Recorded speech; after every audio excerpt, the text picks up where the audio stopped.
Hello नमस्कार दोस्तों, चलिए शुरू करते हैं। इस वीडियो में जहांगीर के बारे में हमको पढ़ना है। तो जहांगीर का टाइम पीरियड सबको पता है कि अकबर की मृत्यु के बाद जहांगीर राजा बनता है। 1605 से 1627 तक वो राजा रहता है। ठीक है, वो अकबर का उत्तराधिकारी बनता है। और कब गद्दी पर बैठता है? तो 24 अक्टूबर 1605 को।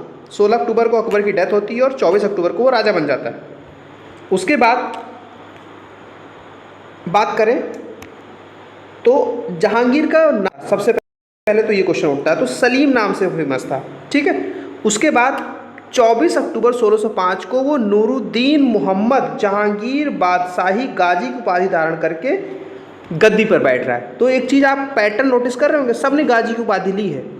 ठीक है, नाम बस याद रखिएगा क्योंकि नाम में कुछ आगे पीछे बदल देगा तो गड़बड़ हो जाएगा। ठीक है, जहांगीर का जन्म कब होता है? तो 30 अगस्त 1569 को। ठीक है, अकबर ने अपने पुत्र का नाम सलीम रखा था किसके ऊपर? सूफी संत शेख सलीम चिश्ती के नाम पे। मैंने इसको पिछले वीडियो में आपको ऑलरेडी बता रखा है, यहाँ पे फिर से हो गया है। ठीक है, जहांगीर को न्याय की जंजीर के लिए जाना जाता है। जहांगीर ने एक जंजीर लटका रखी थी, सोने की बनी हुई थी। ठीक है, जो आगरा के किले से शाहबुर्ज एवं यमुना तट तक जाती थी। ठीक है, जिसे भी न्याय की जरूरत होती थी उस घंटी को बजाता था। तो न्याय की जंजीर के लिए किस मुगलिया बादशाह को जाना जाता है? तो जहांगीर को। ठीक है, जहांगीर द्वारा शुरू की गई तुझके जहांगीरी नामक आत्मकथा को पूरा किसने किया? तो मोतबिंद खां ने। ठीक है, इसको आप मोतियाबिंद या ऐसे याद रख सकते हैं। ठीक है, जहांगीर वो पूरे जहान को देखते थे लेकिन खुद इनको मोतियाबिंद था। उनकी आत्मकथा मोतियाबिंद ने लिखी है ना, ऐसे याद रख सकते हैं आप। अब बात करते हैं जहांगीर के जो सबसे बड़े पुत्र थे, खुसरो। ठीक है, जहांगीर के सबसे बड़े बेटे का नाम था खुसरो। 1606 में उसने अपने पिता के विरुद्ध विद्रोह कर दिया और खुसरो और जहांगीर के सेना के बीच में युद्ध होता है। कहाँ पे? जालंधर, ठीक है, के पास भैरावल नामक मैदान में हुआ और खुसरो को पकड़कर कैद में डाल दिया उसने। ठीक है, अब यहाँ आपको याद रखना है कि खुसरो की सहायता की थी सिखों के 5वें गुरु अर्जन देव ने। ठीक है, इस कारण अर्जन देव को जहांगीर ने फांसी दिलवा दी थी। खुसरो गुरु से गोइंदवाल नामक प्लेस पे मिला था, गोइंदवाल नामक स्थान पर मिला था। तो ये सब प्रीवियस ईयर है, तो नाम आप यहाँ पे याद रखिएगा कि किसने मदद की थी। तो सिख के 5वें गुरु ने मदद की थी, अर्जन देव।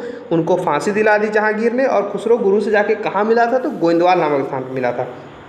अहमदनगर के जो वजीर थे मलिक अंबर के विरुद्ध सफलता से खुश होकर जहांगीर ने खुर्रम को शाहजहां की उपाधि प्रदान की। मतलब जो उनका दूसरा बेटा था खुर्रम, उसको शाहजहां की उपाधि दी। किसने? जहांगीर ने खुद दी। क्यों दी? क्योंकि अहमदनगर फतह किया था उसने। अहमदनगर का जो वजीर था मलिक अंबर को हराया था, इस खुशी में उसको शाहजहां की उपाधि दी। अब बात करते हैं 1622 में क्या हुआ। 1622 में जो कांधार एरिया पड़ता है वो मुगलों के हाथ से निकल गया। शाह अब्बास नाम का एक व्यक्ति था जिसने इस एरिया पे कब्जा कर लिया। ठीक है, अब जहांगीर के जीवन में नूरजहां नाम की एक स्त्री थी। ठीक है, अब नूरजहां के बारे में देखते हैं। तो नूरजहां जो थी वो ईरान के रहने वाले मिर्जा गयास बेग की बेटी थी। ठीक है, और नूरजहां का जो वास्तविक नाम था मेहरुनिसा था। ठीक, क्या क्या याद रखना है? उनके पिताजी कहाँ के थे? ईरान के थे। उनके पिता का नाम क्या था? मिर्जा गयास बेग। और मेहरुनिसा नूरजहां का ओरिजिनल नाम था। ठीक है, अब मेहरुनिसा का जो विवाह था 1594 में ही हो गया था। और किससे हुआ था? अली कुली बेग से हुआ था। ठीक है, मतलब कि जहांगीर से उनका सेकंड मैरिज हुआ, ऐसा आप कह सकते हैं। जहांगीर ने एक शेर मारने के कारण अली कुली बेग को शेर अफगान की उपाधि दे दी। और 1607 ईस्वी में शेर अफगान की मृत्यु के बाद मेहरुनिसा अकबर की विधवा सलीम बेगम की सेवा में नियुक्त हो गई।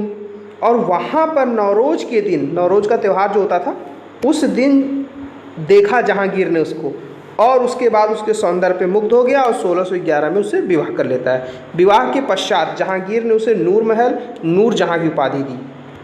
ठीक है, नूरजहां के सम्मान में जहांगीर ने चांदी के सिक्के तक जारी करवाए। ठीक है,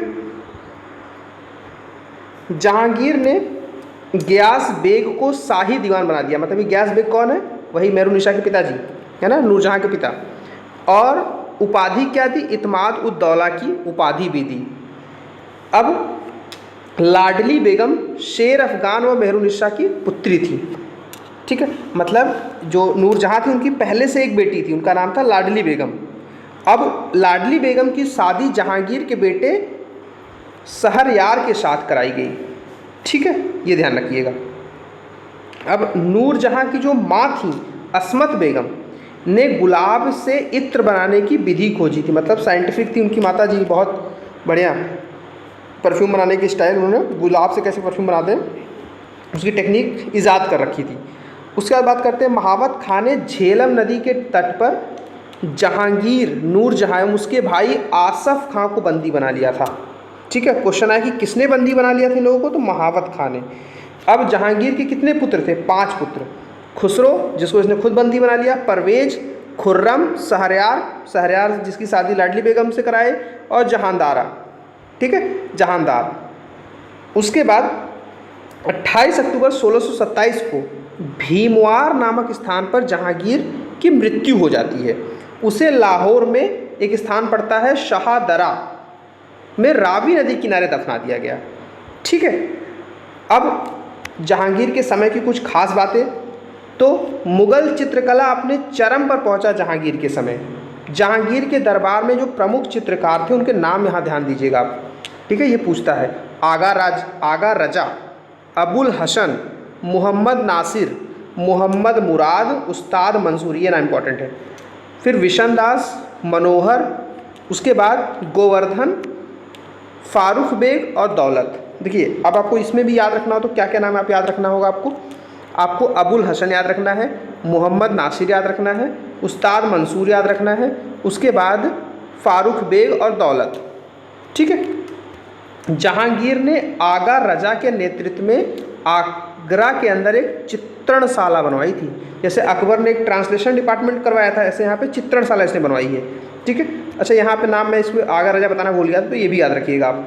ठीक है, क्योंकि आगरा में इनका इंपॉर्टेंस आ गया। अब बात होती है उस्ताद मंसूर और अबुल हसन ने जहांगीर को क्रमशः नादिर अल उस और नादिर उज़्ज़मा की उपाधि प्रदान की। जहांगीर ने इन दोनों को क्या क्या उपाधि दी? पहले को यानी कि उस्ताद मंसूर को दिया था नादिर अल उस और नादिर जम्मा उपाधि अबुल हसन को दी थी। उसके बाद जहांगीर ने अपनी आत्मकथा में लिखा, ये उसने बताया कि कोई भी चित्र चाहे वो किसी मृतक व्यक्ति का या जीवित व्यक्ति का बनाया गया हो, मैं देखते तुरंत बता सकता हूँ कि यह किस चित्रकार की कृति है। यदि किसी चेहरे पर आँख किसी एक चित्रकार ने, भौं किसी और ने बनाई हो, तो भी वो जान लेता है कि आँख किसने बनाई और भौं किसने बनाई। मतलब इतना एक्सपर्ट था, ये ध्यान रखना है।